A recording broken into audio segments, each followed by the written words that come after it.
Now, back in 1999, in an interview with Time magazine, George Lucas said of Star Wars, or what the reason behind why he made Star Wars was that I see Star Wars as taking all the issues that religion represents and trying to distill them down into a more modern and easily accessible construct. I put the Force into the movie in order to try to awaken a certain kind of spirituality in young people, more a belief in God than a belief in any particular religious system. I wanted to make it so that young people would begin to ask questions about the mystery. So basically, or to put it very simply, it seems like George Lucas wanted to take the lessons religion tries to teach us or to instill in us about how to be a good person, about right and wrong, and instead of trying to sell them to young people kinda as is, if you will, or picking one religion and trying to endorse it essentially, he created his own mythology, set it in space with a bunch of, well, cool stuff like lightsabers and spaceships, and he got a lot more than young kids to pay attention to it. A lot of people fell in love with Star Wars from the very beginning. And hopefully some of them, or as Lucas hoped that they would, but hopefully some of them did indeed take something away from it. Because, as I have argued many times before in videos, there are indeed some very valuable life lessons to be had in Star Wars, that the deeper you look into it, when you look past the flashy lightsabers and space battles, the more you realize how brilliant it actually is with the simple yet effective message it tries to convey. The message of how selflessness leads to balance for the individual and then the world around you, while selfishness leads to imbalance for both you and the world around you. And though, as I was just saying, people of all ages, races, genders, and so on fell in love with Star Wars from the very beginning, but when Disney purchased Lucasfilm a little over a decade ago now, and with Kathleen Kennedy as president of it, a priority of hers, or of theirs, perhaps hers and Disney, was to have it appeal more to girls and women than it had apparently appealed to in the past. There was no real secret made at the time of the plan to showcase more strong female characters in the franchise, so that one would assume girls would have perhaps an easier time getting into the stories and taking away the very same valuable life lessons boys were able to take away from the male characters. And though I fully believe girls can get the same message from the story of Luke Skywalker that boys can, I honestly didn't and still don't have any sort of issue or problem with there being more female characters in Star Wars. Or maybe I should say more of them in the more mainstream Star Wars, in the movies and the live-action shows we're getting now. Because I do want and think girls should have characters that are perhaps a little bit more, shall we say, inviting into the franchise. That maybe make it easier to get into the stories, or that say a bit more clearly or loudly that no, Star Wars is not just for boys. That anyone is welcome to be a fan of this franchise. Which isn't to say there weren't any great female characters before. There have been, especially if you do look beyond just the more mainstream stuff. But when we do only look at, say, the movies, it really has just been Leia and Padme. And they weren't exactly the main characters of the trilogy they're in. Great characters, yes. Inspiring characters, yes. Great role models for women, yes. But not the central character of the story. And so when we learned that Rey was going to be the main character of the sequels, that it would, in a sense, be her trilogy, I was more than okay with it. I was even happy about it. I was excited for women. For people like my wife, for example, who had loved Star Wars for so very long, and who, yeah, maybe did want to see a few more women in the franchise, or to be the main character of a movie, to be the prominent figure of a Star Wars trilogy. I was hopeful that a character like Rey would, in a sense, be the next Luke Skywalker, a character we could all love and go on a hero's journey with, that we could all appreciate and be a fan of, but that maybe, yeah, would mean just a little something extra to lifelong female Star Wars fans, or to young girls about to become a lifelong fan. Again, I truly wanted Rey to be the next Luke Skywalker, the next iconic hero of Star Wars. But then the movies started to come out, and it kind of seemed like maybe the goal wasn't exactly to create the most relatable character ever, one that we could all connect with through her hopes and her struggles, that we would come to root for after her failing and never giving up. That maybe she was meant to be something a little different, something more along the lines of a woman who is just badass and gets things done, and nothing is ever going to stop her or even slow her down, really.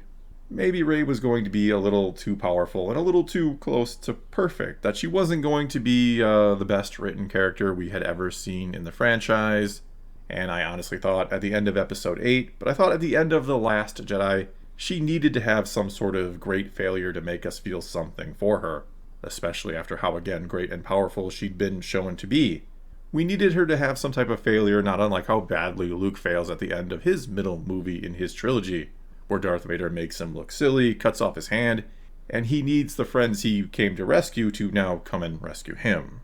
Either that or some type of big twist that we didn't see coming was needed, like all that power she had, and mind you, the dark side is the quick and easy path. But all that power she had would, I don't know, get to her head, start to change her, or change what she wanted, and she'd actually take Kylo's hand at the end of episode 8 and fall to the dark side. I have said many times before in videos that I would have loved to have seen that and that it likely would have made for a better story. However, and even though, yeah, it probably would actually have made for a better story, but after now having years of reflection, it has, believe it or not, been some time since The Last Jedi came out, and after having seen the first 6 episodes of The Acolyte now, and we will be getting more into that in just a bit, but I'm kind of glad Rey didn't take Kylo's hand. It may have made for a better story, but I don't think it would have made for a better Star Wars story. I actually think, again in hindsight, you could say that it would have been a horrible message to send to, well, to all the female Star Wars fans that you're trying to send a message to. That after having seen Kylo murder his own father, not to mention almost kill her new best friend Finn, and mind-probing her and torturing her essentially, as well as just all the other horrible things he's done or stood by and watched happen, like the destruction of the Hosnian system, that it would have been horrible for the story of Star Wars, what it means and should say, if she joined him because she, just because she was kind of feeling lonely. And honestly, one of my biggest problems with the films then, with the sequels then, and still now, because make no mistake here, I'm by no means saying I suddenly love the films, or that the character of Rey is fantastic, or that I even think they were all that good. But honestly, my biggest problem with Rey, especially then, is that she would even begin to entertain this idea of joining him after like 3 days of knowing him. And again, after having seen what he had done to Han and Finn, and what he had done to her. That's a really, really quick change of heart. That's forgiving a monster really fast. And even Luke, you could argue, never forgives his father as much as he just wants to try and save him. But the thing is, Rey doesn't exactly have a change of heart about Kylo. She never considers joining him. That's not why she goes to him. She's going to him because she thinks he'll join her. That he has already changed. Which, no, honestly doesn't make a whole lot of sense either. It doesn't make it a whole lot better. I don't know why, again, after a couple days and after like 3 conversations with him, you would suddenly think he has changed, or that you could save him, or that you suddenly care so much about this person that has wronged you and others that you know that you would risk your life in the hopes that he has changed or that you could save him. But anyway, no, it's not done great. It is actually done rather poorly, but it is still an important distinction, I think. It still sends, I guess you could say, the right sort of message if you look past how idiotic it is. That Rey is so good for reasons that she went there to have Kylo or Ben join her or to try to save him. And if the film could have pulled this off better, if it, I don't know, had given us a real reason as to why she would believe she had a chance of pulling all of this off so quickly, or maybe don't make it so quickly. Maybe if Luke wasn't a grumpy old hermit and decided to train her, and he too believed that Ben could still be saved.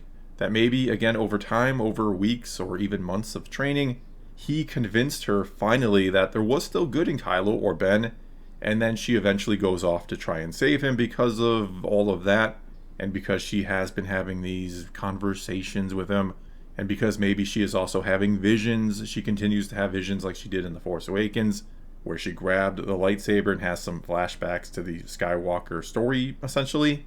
And maybe it turns out she actually is a Skywalker, maybe the daughter of Luke, or perhaps a long-lost daughter of Han and Leia.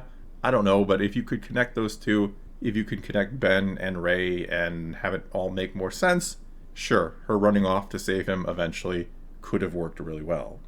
But anyway here, my point is simply that even though executed very poorly, I can now look back and say, well, at least Rey didn't run off to save Kylo simply because she saw him without a shirt on, and like the promise of power he offered or understood her, and thus she was going to give up any and all reasons to be good and become bad, and that though only a couple days at most had gone by before she did run off to try to save him, It wasn't just like over the course of one day that she went from in the morning completely hating him to that very night wanting to, again, apparently forgive and forget everything he'd done and started to truly fall for him.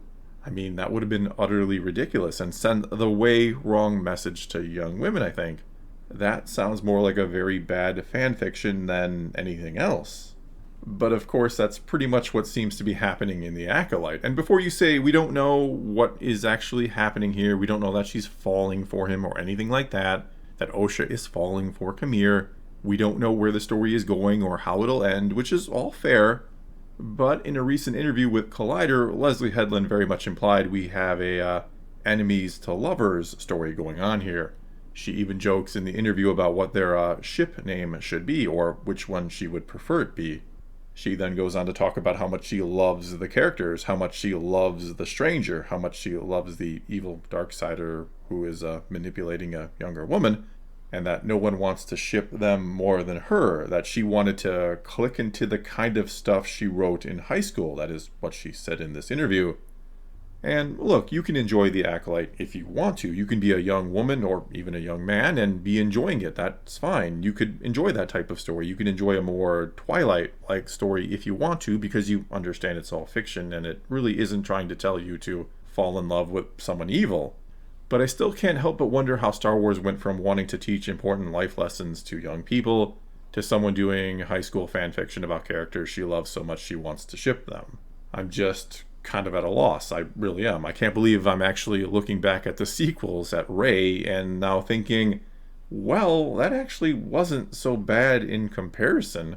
I can at least agree with and kind of get behind some of the messages involving her. Even if they were poorly executed, she still did reject evil. She rejected the dark side. I can kind of get behind that. Or at the very least, I don't find it troubling at all. But anyway, what I have an issue with, and it's actually my wife that brought this all up to me. She was the one who pointed all this out, and we had this kind of rather lengthy and interesting discussion about it, which I really wish I would have recorded so I could have turned it into a video. But she's the one that pointed it out because originally, if you watched my review of the episode, I didn't have too much a problem with all this. I didn't think it was well done, but I didn't exactly see what she has seen in it. And even though, like I was saying before, we of course understand or should understand this is just fiction and we should not, of course, try to mimic everything we see in fiction. But the issue is, this is a rather questionable message to send in a franchise that tends to try to actually send messages that we should live by. We were told years ago now when Kennedy and Disney took over that we were going to get some great female characters in this franchise. That was the goal, to give us a character, again, like a Luke Skywalker for women, even though, yeah, Luke can be a great character for them too. And look, this isn't to say we can't or shouldn't ever have a great female villain in Star Wars, and obviously to become a villain that does tend to require you to do or fall for some bad things, right? But I'm not so sure this is the right way to create a great female villain, assuming that is even what is happening here. I don't know what's happening here. I don't know what the point of this show even is. But what I do know is that I'm not so sure a young woman who is, again, seemingly being seduced by an older guy in a position of power over her, even if he comes off as disarming and vulnerable because she has the weapon and he's naked. But I'm not sure having a show that is giving us a story about a young woman succumbing to the power of an older man, and that this older man is offering something that she wants, I'm not sure that is the best way to potentially make a good female villain in Star Wars, and I certainly don't think it is a good message to send to, well, anybody really. It's a rather strange message or a strange story to tell in Star Wars of all franchises, especially coming from Leslie Headland of all people. But anyway, that is all I got for you this time. Now it is your turn to take to the comments below and tell me what you think about all this, or give me your take on it. Do you think this is the right message for Star Wars to send? Or do you maybe see it differently? Do you maybe just see, hey, this is fiction, we can do some questionable things, and the audience should understand that this is not meant to be a life lesson? Whatever the case may be, leave a comment below and let's talk some Star Wars. And until next time, thanks for watching.